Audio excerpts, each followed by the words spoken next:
What does digital transformation look like? Well, for starters, let's acknowledge that digital transformation is a really vague term.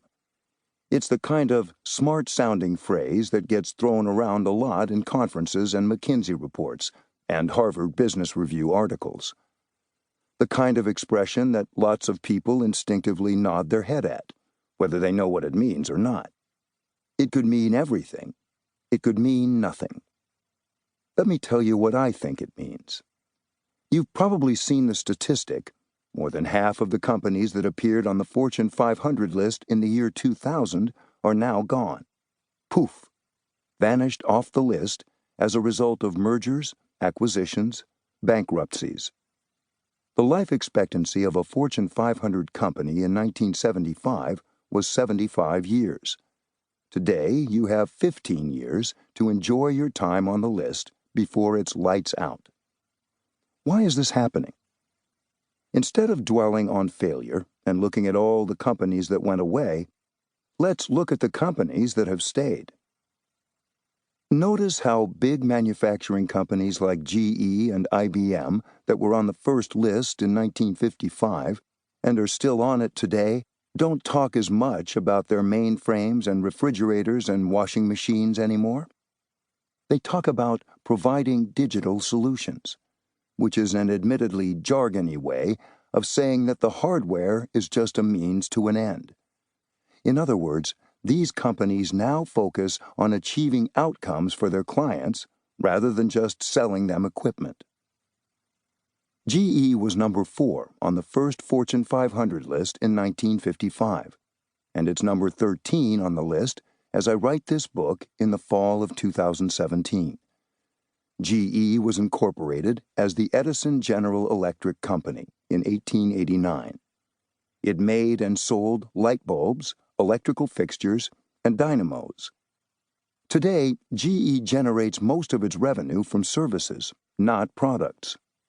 GE ran commercials during the Oscars with the tagline, "The Digital Company," that's also an industrial company.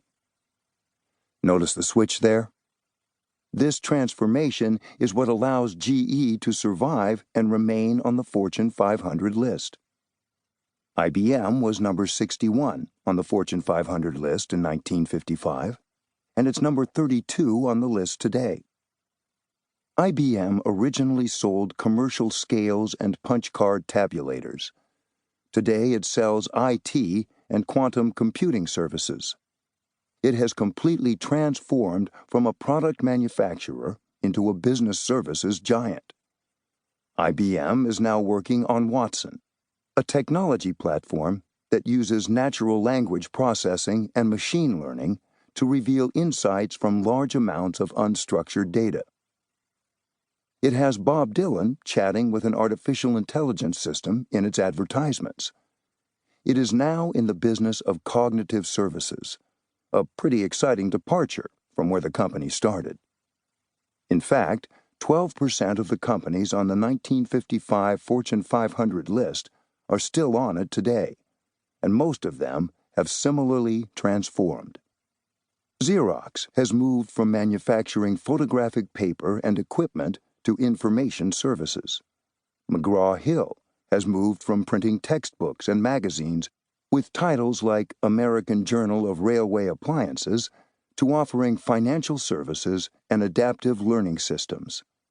NCR went from selling cash registers to saloons during the days of the Wild West to creating digital payment services that compete with companies like Square. They don't really sell stuff anymore.